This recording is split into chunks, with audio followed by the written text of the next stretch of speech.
Hey guys, I'm Anna, and today I'm going to show you how to fix Lemonade Insurance mobile app not working.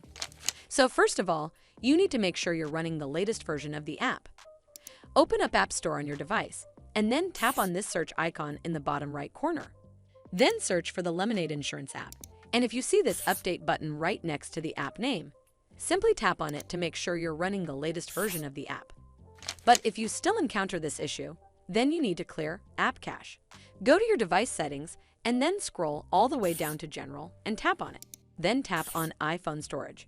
From here, search for the Lemonade Insurance app and then tap on it. Once you're on this screen, you need to tap on Offload App. Tap again to confirm. It'll take a bit for processing, and then a Reinstall button will show up. Simply tap on it to reinstall the app. This should fix the issue, but if it doesn't, then you need to completely reinstall the app. Follow the on-screen instructions to navigate all the way to the app page. Once you're on this screen, tap on Delete App to uninstall the app from your device. Once uninstalled, you need to open up App Store and then search for the Lemonade Insurance app right over here in the search bar, and then click on this Get button to install it back on your device. Hopefully, this will fix the issue.